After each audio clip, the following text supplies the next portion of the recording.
हर हर महादेव दोस्तों, गुरु मंत्र का प्रभाव।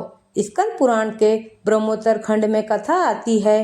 काशी नरेश की कन्या कलावती के साथ मथुरा के दाशार नामक राजा का विवाह हुआ। विवाह के बाद राजा ने अपनी पत्नी को अपने पलंग पर बुलाया, परंतु पत्नी ने इनकार कर दिया। तब राजा ने बल प्रयोग की धमकी दी। पत्नी ने कहा, स्त्री के साथ संसार व्यवहार करना हो तो बल प्रयोग नहीं, स्नेह प्रयोग करना चाहिए। नाथ, मैं आपकी पत्नी हूँ, फिर भी आप मेरे साथ बल प्रयोग करके संसार व्यवहार न करें। आखिर वह राजा था। पत्नी की बात सुनी अनसुनी करके नजदीक गया। जो ही उसने पत्नी का स्पर्श किया, त्यों ही उसके शरीर में विद्युत जैसा करंट लगा। उसका स्पर्श करते ही राजा का अंग अंग जलने लगा। वह दूर हटा और बोला, क्या बात है, तुम इतनी सुंदर और कोमल हो, फिर भी तुम्हारे शरीर के स्पर्श से मुझे जलन होने लगी। पत्नी बोली, नाथ, मैंने बाल्यकाल में दुर्वासा ऋषि से शिव मंत्र लिया था। वह जपने से मेरी सात्विक ऊर्जा का विकास हुआ है। जैसे अंधेरी रात और दोपहर एक साथ नहीं रहते, वैसे ही आपने शराब पीने वाली वेश्याओं के साथ और कुलटाओं के साथ जो संसार भोग भोगे है, उससे आपके पाप के कारण आपके शरीर में, मन में, बुद्धि में अधिक है। और मैंने जो जप किया है उसके कारण मेरे शरीर में ओज, तेज, आध्यात्मिक कण अधिक है। इसलिए मैं आपके नजदीक नहीं आती थी, बल्कि आपसे थोड़ी दूर रहकर आपसे प्रार्थना करती थी। आप बुद्धिमान है, बलवान है, यशस्वी है, धर्म की बात भी आपने सुन रखी, फिर भी आपने शराब पीने वाली वेश्याओं के साथ और उल्टाओं के साथ भोग भोगे है। राजा बोले, तुम्हें इस बात का पता कैसे चल गया? रानी बोली, नाथ, हृदय शुद्ध होता है तो यह ख्याल आ जाता है। राजा प्रभावित हुआ और रानी से बोला, तुम मुझे भी भगवान शिव का वह मंत्र दे दो।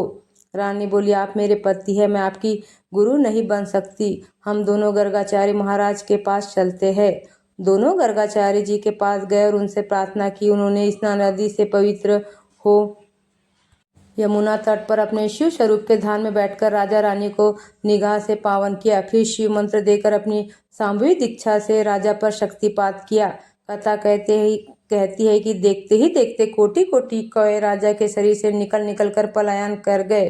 काले कौए अर्थात तुच्छ परमाणु, काले कर्मों के तुच्छ परमाणु करोड़ों की संख्या में सूक्ष्म दृष्टि के दृष्टाओं द्वारा देखे गए हैं। सच्चे संतों के चरणों में बैठकर दीक्षा लेने वाले सभी साधकों को इस प्रकार के लाभ होते ही है। मन बुद्धि में पड़े हुए तुच्छ कुसंस्कार भी मिटते हैं।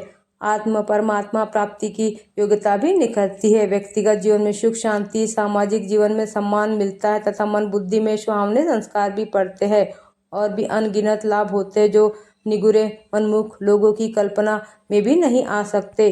मंत्र दीक्षा के प्रभाव से हमारे पांचों शरीर के कुसंस्कार व काले कर्मों के परमाणु क्षीण होते जाते हैं। थोड़ी देर में राजा निर्भर हो गया और भीतर के सुख से भर गया।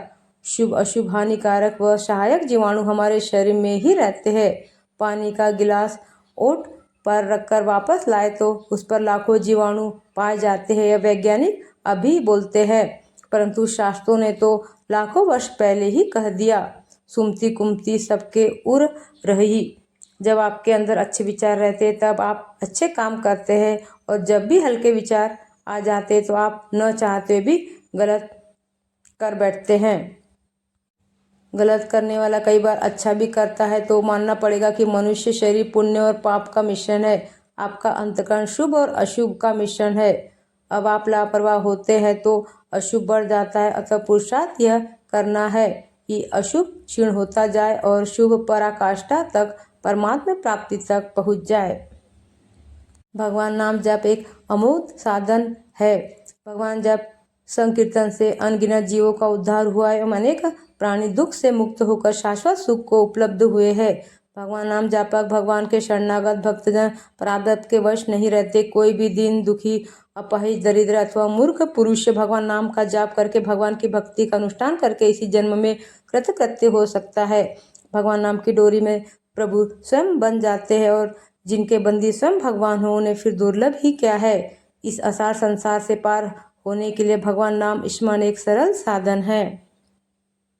ऐसी ही ज्ञान और भक्ति से भरी वीडियो देखने के लिए हमारे चैनल को लाइक और सब्सक्राइब करना ना भूले।